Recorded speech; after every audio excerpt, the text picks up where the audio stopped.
नमस्कार साथियों, मैं डॉक्टर राजीव सिंह अपने चैनल अनुभूति में आप सबका एक बार फिर से स्वागत करता हूं।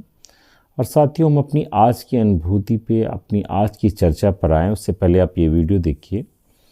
ये भैंस प्रेम सिंह जी की है और पिछले 4-5 दिनों से ये जब ये सांस लेती है तो कुछ आवाज़ आती है, स्नोरिंग, जैसे वो खर्राटों की आवाज़ होती है वैसी नाक से आवाज़ आती है इसकी। और साथ ही साथ इसकी आँखों से भी गंदगी आ रही है और नाक से ब्लडी डिस्चार्ज आ रहा है। ब्लड के साथ उसमें कुछ पस जैसा भी मिला है, उसको हम ब्लड और पस मिक्स कह सकते हैं। वो डिस्चार्ज आ रहा है। कई बार ये छींकती है या वैसे भी नाक से ये गिराती है। तो इन्होंने जब इस बारे में पहले सलाह ली तो इन्होंने उसकी डिवर्मिंग कराई। उसके लिए पेट के कीड़ों की दवा दी, इन्होंने क्लोज़ांटिल साल्ट दिया और 3-4 दिन बीतने के बाद भी इस पर कोई आराम नहीं मिला। तो क्या है ये, क्यों होता है ये जो नाक से ब्लड आने लगता है, फ्रेश ब्लड के टुकड़े जैसे दिखाई देते हैं, क्लॉटेड ब्लड के, और आवाज़ आती है नाक से, जानवर बार बार कुछ निकालने की कोशिश करता है नाक से, ऐसा लगता है उसे कुछ फंसा है। ये दिक्कत कई बार भैंसों में और गायों में दिखाई देती है।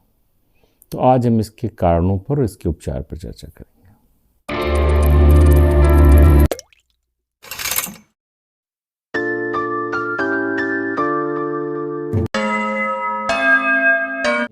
अलग अलग इलाकों में इसके अलग नाम है। कुछ जगह इसे नकड़ा कहते हैं, कुछ जगह इसे कोई नाम नहीं है, पर कि नाक से खून आ रहा है, एक सामान्य सी उसके लक्षण के आधार पर ही लोग इसको बताते हैं।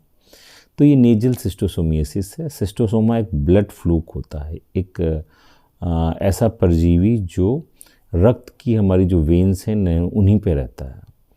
वो हेपेटिक वेन है, मेसेंट्रिक वेन है, और नेज़ल जो नाक के इलाके की जो वेन्स हैं वहाँ पर भी ये पैरासाइट जो होता है वो रहता है। केस में जो हमने देखा कि नाक में ये दिक्कत आ जाती है तो वहाँ पे एक नेज़ल ग्रेनुलोमा बन जाता है। उसके बनने के पीछे भी वजह यही होती है कि नेज़ल वेन में पैरासाइट के होने के कारण उसके एक्स जब वहाँ पर म्यूकोसा में आते हैं तो वहाँ पर फाइब्रोसिस शुरू हो जाता है, वहाँ पे सूजन सी उठना शुरू हो जाती है, जैसे नेज़ल पॉलिप होता है उस तरह का स्ट्रक्चर बनना शुरू हो जाता है। और फिर वहाँ पे ब्लीडिंग होने लगती है, पस मिक्स डिस्चार्ज आने लगता है, फ्रेश ब्लड सा आने लगता है, इस तरह की दिक्कत आनी शुरू होती है। तो जब हम ये जान गए हैं कि ये ब्लड फ्लूक की वजह से हो रहा है, और जिस तरह से लीवर फ्लूक होता है कि उसका जो इंटरमीडिएट होस्ट होता है वो स्नेल होता है, जो घोंघे होते हैं जो बरसात में घूमते हैं, वैसे ही इसका भी इंटरमीडिएट होस्ट जो है वो स्नेल्स या घोंघे हैं जो तालाबों के और पानी के सोर्स के आसपास रहते हैं। तो अगर हम चाहते हैं कि हमारे पशुओं को ऐसी दिक्कत ना आए तो हमें अपने पशुओं की टाइमली डिवर्मिंग करानी होगी। और चूँकि ये ब्लड फ्लूक सिस्टोसोमा जो है वो हर जो है दवा से इसका खात्मा नहीं होगा, तो आपको इसके लिए स्पेसिफिक दवाइयाँ चाहिए होंगी। प्राज़िक्वांटल जो होता है इसके लिए ड्रग ऑफ चॉइस है। आप इसे प्राज़िक्वांटल दे सकते हैं अपने पशु को, जिससे उसमें उसको आराम मिले। इसके अलावा क्लोज़ांटिल भी काम करता है एडल्ट पैरासाइट पर काफ़ी हद तक, लेकिन प्राज़िक्वांटल बेटर है। अगर एक्यूट केस है और दिक्कत बहुत ज़्यादा है, ब्लड आ रहा है, सांस लेने में दिक्कत हो रही है, तो लिथियम एंटीमनी थायोमेलेट साल्ट जो है वो अवेलेबल है एंथायोमलिन के नाम से, और इस साल्ट को देने से तुरंत पशु को आराम मिलता है। इसकी 3 डोजेस देनी पड़ती हैं, वीकली इंटरवल पर जनरली दी जाती हैं। उसको देने से पशु को आराम हो जाता है।